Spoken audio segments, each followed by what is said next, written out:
wanna be my lover. You gotta get with my friend. Thinking of forever. Friends should never end. If you wanna be my lover, Hey, got to give. you got to give. Not for easy. That's the way it is. Y'all don't know nothing about no Spice Girls, man.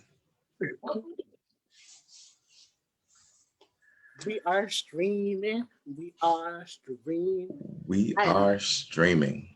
I am super excited. I can't contain all this energy. It is extremely challenging. I just want to burst and explode into a light.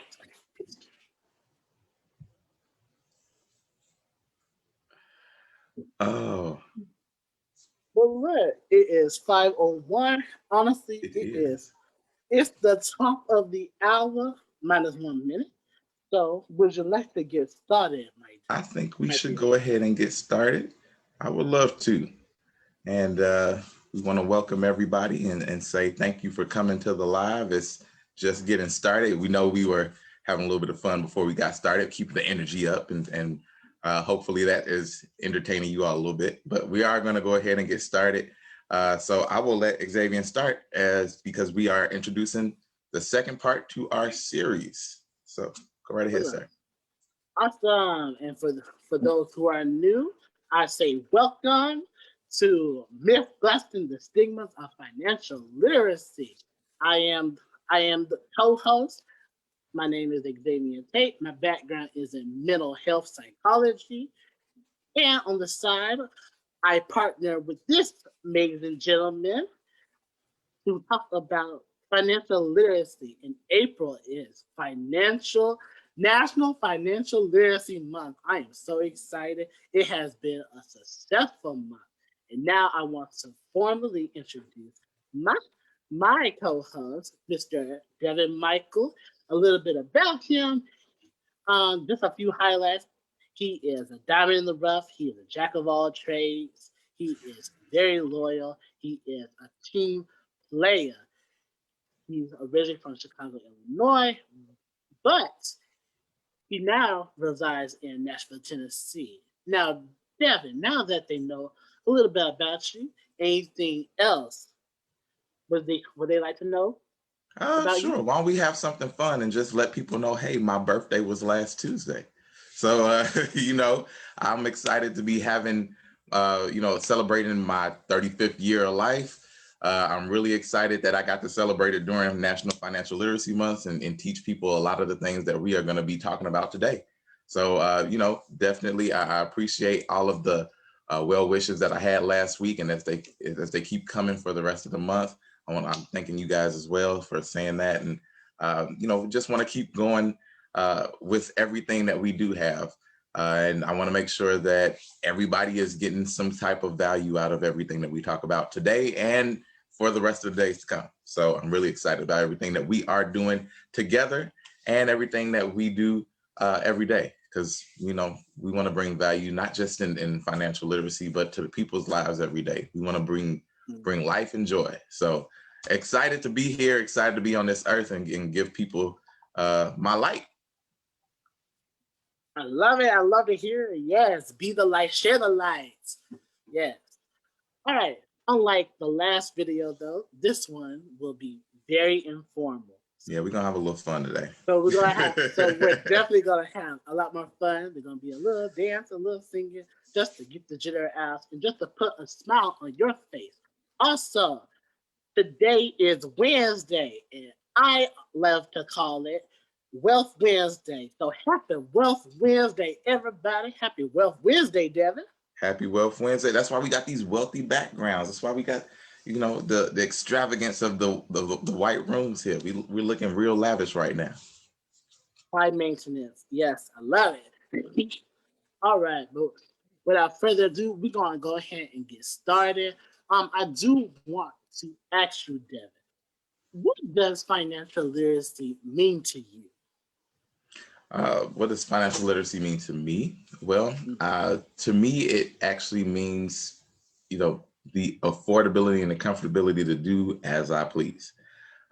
If we want to be a little technical about it, financial literacy is making sure that you encompass everything that has to do with money into your life and understanding each and every single one of those different areas. So we want to be able to talk about all of those different areas, whether it be borrowing or whether it be, funding for yourself or your retirement or for college, or if it be, even simple things like insuring your life or your properties, or when it comes to making sure that you're sustaining wealth and creating generational wealth, whatever all of those things mean to you and encompass that have to do with, actually sustaining your lifestyle and making sure that you have that affordability and comfortability for yourself. That's financial literacy, and making sure you're understanding all of those different topics.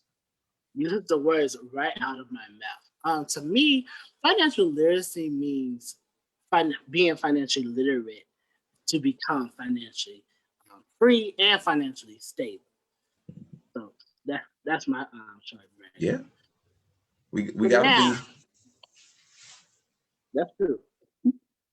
But now, today's theme is myth busting, the stigmas of financial literacy. Just like there's stigmas of mental health, there are some stigmas of financial literacy.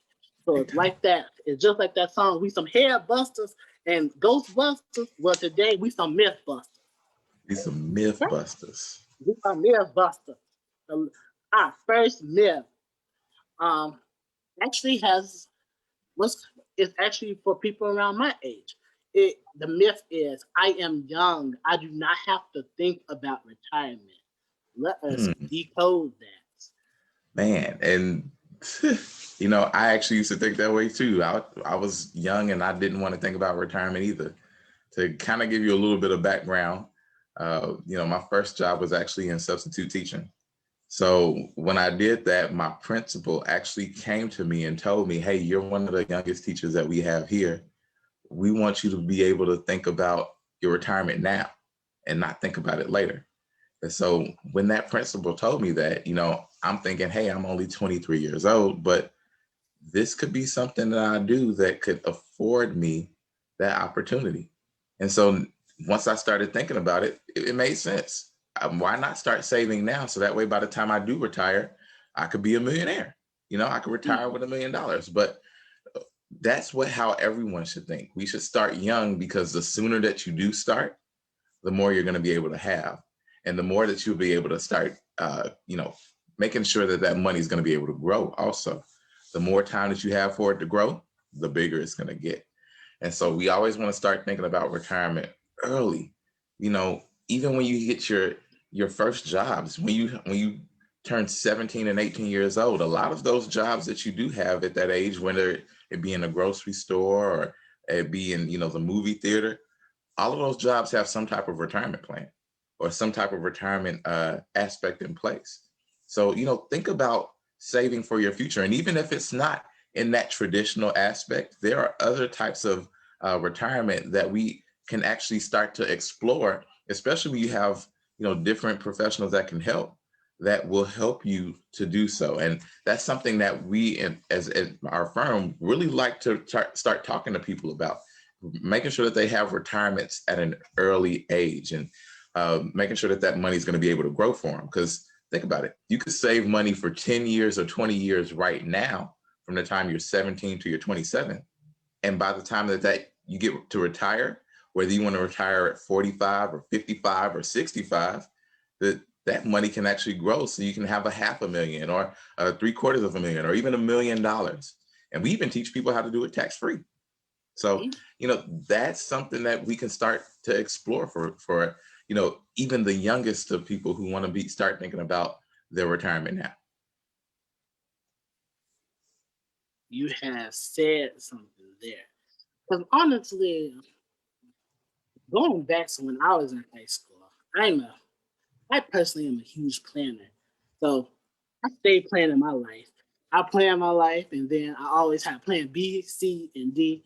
But planning retirement, I skipped that. I never thought about it. There was a time I was actually out of college for a semester, and I was working full time.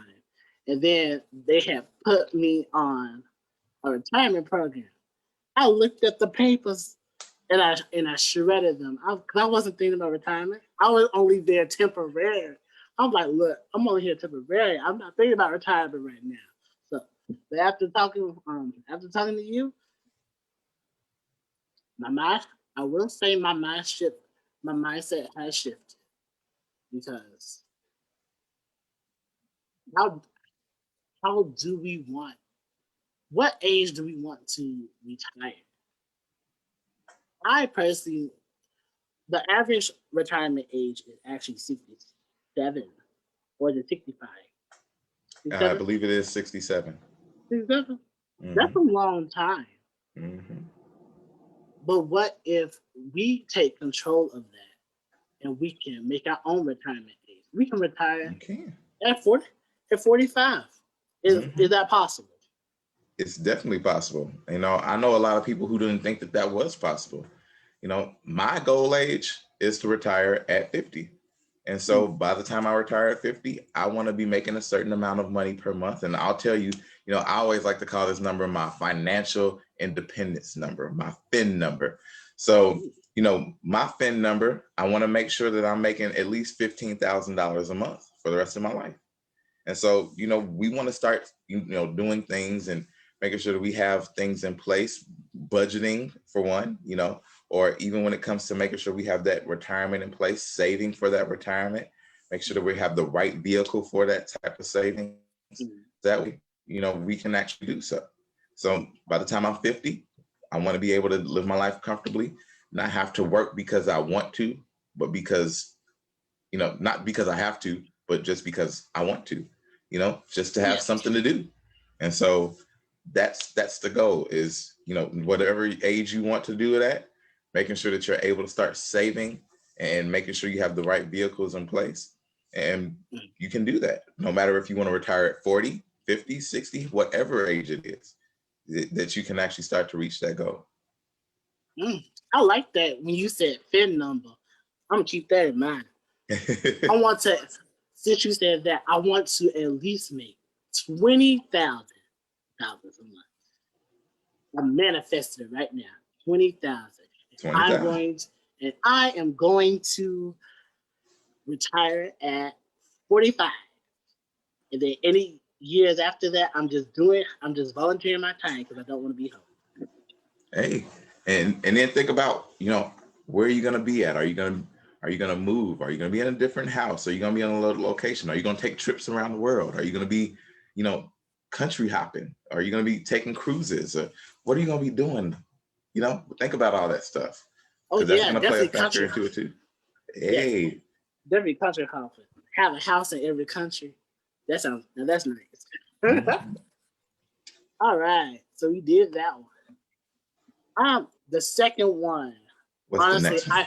I personally struggle with this one because it is so it's just so easy to get into the mindset. But it's all about that shift. So the second myth is I cannot save. I only have a small amount of money. Or a small amount of money, or you make a small amount of money. So either or. Hey, that's a really good one. I really want to implore people that you can invest and make sure that you are taking care of your future with even the smallest amounts. You know, there are people out there who are not, you know, who don't have the greatest amount of income, but they still are able to maybe put away $25 a month or $50 a month to, you know, save something for their future. Or even if they just don't have any savings at all, you know, having an emergency fund, because we all know that emergencies are out there. Yes. And so, you know, if your car breaks down, if you are stuck on the side of the road, if you have a flat tire, if you have something that just pops up, a leaky roof, even, we know that all those things happen in life. So, you know, just saving that little bit of amount can help you so that way you have an emergency fund in place. And I think that's the best place to start, making sure you have an emergency fund. And I know plenty of people out there who, as the pandemic started, maybe they lost their job, or maybe they're not working anymore, or maybe they're transitioning and doing something different, because we know that there are some industries that just shut down altogether. So they needed an emergency fund to live off of until they got to the place where they were comfortable. And that's something that will help. So we always like making sure that people have an emergency fund in place. And then as they have that emergency fund, then they can start building their investment, building something that they can save for their future. And like I said, even if it's $50 a month or $25 a month, something, so that way they are doing justice for their future. Because, it's most of the time, it's not always just about them. It's their families too. So maybe they're not able to build the wealth in themselves, but maybe they can do it through their children, or maybe they can do it through another family member, or they can put it all in a pot and do it all together. And so, there's this thing that we have called, and I don't want to give it all away, but there's this thing that we have called the family bank strategy, where we have our families that want to invest together, put it in a big pot, and be able to have that investment for themselves, whether they're going to use it for an emergency fund or just for something for the future. Or if they want to use it for their kids, they can do it all together. Or even if they want to build their wealth in their kids, maybe they want to have something called $1 million baby. And we have the $1 million baby plan in place where, you can invest now, and by the time the child is ready to retire, save up until maybe they're 20, 25 years old. And the child can cash out and become a millionaire by the time they get ready to retire. So, that's what we want to be able to do, is create these different types of paths that will help people build wealth with just the smallest amounts. I know we still rolling, but I took so many notes. Your face said it all. That was the crazy part, because I looked at you like, what?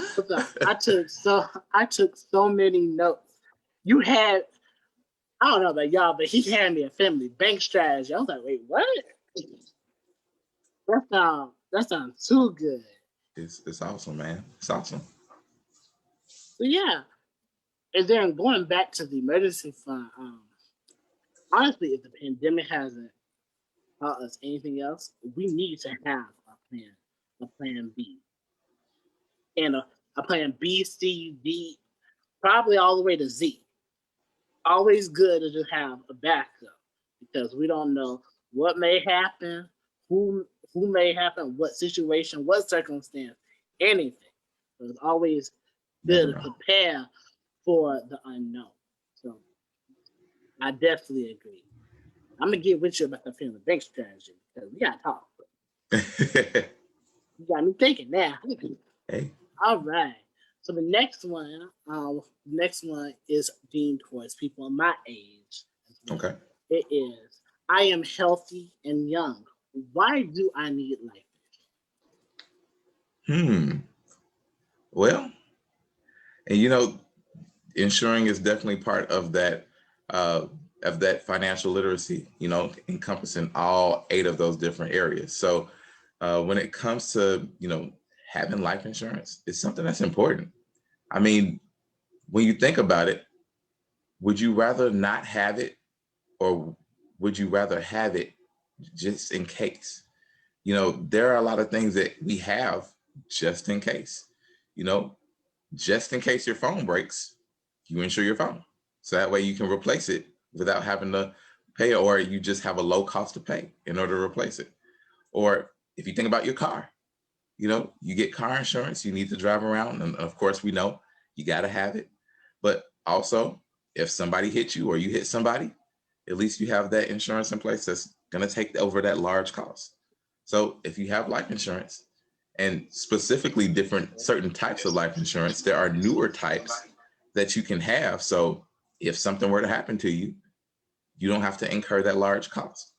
If you end up going to the hospital, you end up getting ill, or you have something major that happens to you, we know that, things happen, heart attacks, strokes, kidney failures, things like that, or even smaller things, certain types of chronic illness that could keep you from doing 2 out of the 6 tasks that you do every day, like walking or eating or bathing yourself. If you can't do that, then there are certain types of new types of life insurance that will make sure that you can pay for that and even send you a check every month until you get better.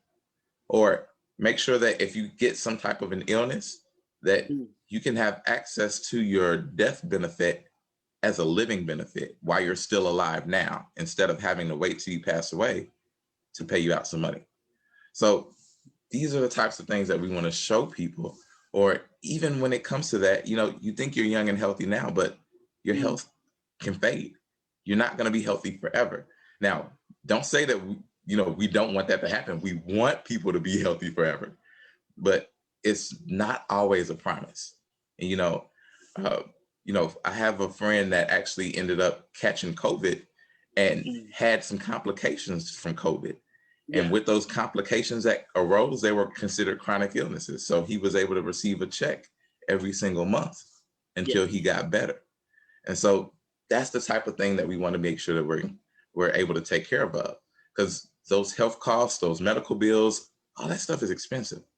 And, sometimes the health insurance doesn't cover it all. So you can have that life insurance as a backup plan that can help you take care of all of that. And that's why it's so important. Maybe you're healthy now, but the added benefit to it is that when you're young, it's a lot cheaper. So, some people could get it for as low as like $10 or $15 a month and still make sure that they have some money covering their as a backup plan for their health and for the rest of their expenses. So that's important too. Wow. And I sure did look at you crazy when you said my health could fade. I was like, I thought I was immortal. I mean, I don't want you to go nowhere. I don't want any of these people on this live to go nowhere. But we got to make sure we all right. You don't know what's going to happen. You could have something to happen to you tomorrow. We don't know what's promised. That's true. But that is true, because most of the time we'll think, my generation is that we're immortal. Nah. I think that's all generations when they're in their 20s, because, I thought the same way. I'm immortal. Nothing's going to happen to me. Never, never, never, never, never. And then all of a sudden, life happens.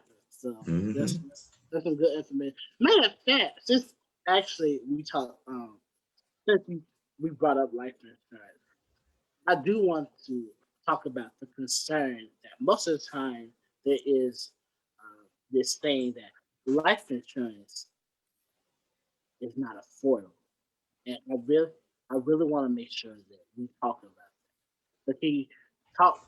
So that is the topic. So I want you to elaborate of possibilities of life insurance. Oh yeah, sure. So with those possibilities, I mean, there are a number of them. There are a lot of types that are out there, but I want to say that the one thing that I like focusing on, number one, is making sure that people have those types of policies that are going to be able to help them to not only protect themselves, but also help them protect their assets, protect their money, maybe even, or protect, their wealth. Make sure that they're going to be able to have things in place that are going to be able to help them not go broke in the future. Because like we talked about just a second ago, those medical bills, if they have things like that, or even when it comes to, maybe when loved ones pass away, maybe they have debt. Those debts can be very expensive. So we got to make sure that we're protecting all of that and protecting ourselves. But then also doing it at an affordable cost. The younger you are, the cheaper it's going to be. Or I also have to bring up this point, and I know, Xavian, you're not going to like this, but my ladies out there are going to love it. Women are always going to be always be less expensive to cover than a man. So when it comes to that, women, you got the upper hand. I've seen ladies out here that have coverage for very, very low cost. I think I covered one young lady with some coverage, I think for a couple $100,000 for only $20. So, you have those coverages that are out there that are going to be able to help you at an affordable cost to protect yourself. Even when you get a little bit older, still, you can still have affordable costs and different types of life insurance, and make sure that you're not breaking the bank. So it just is depending on what kind of coverage you're needing and what is necessary for you at that time. And that's what we want to make sure we're doing for people, is not breaking their bank, but making sure that they're able to do everything they need to do within what they have right now. And then as they grow, maybe they can do something that's gonna not only just protect them, but also protect their assets and continue to grow and build all of their wealth and continue from there. So those are the focuses there, but it can definitely be very low cost for people, but especially for the ladies out there. You said a mouthful, buddy. I did. But that is good information, because I will be telling people, if this pandemic, even though we're seeing the last end of tunnel, thank God, but if this pandemic hasn't taught us nothing, just like we insure everything else, we need to make sure ourselves are insured, our spouses and partners are insured, our family and children are insured. Everybody needs to be insured. There is a policy tailored just for you, and that is what we are here for, because we want to make sure you are secure. I have heard countless stories of deaths due to COVID-19. Me personally, I had COVID-19 all the way back in July 2020. Yeah, I remember that. The whole month, and I had life insurance. On the bright side, I didn't have any complications, so thank you God. But if I did, I would have been covered. So it's definitely necessary, whether it's people my age, people who are just babies who are like being born, or people, or even our elders and even our parents and elders. So there's a policy for everybody. So, all right, here is one. My family member loves saying this, and this is the perfect myth. So this myth says getting a good job with great benefits is all that I need. Let's debunk that.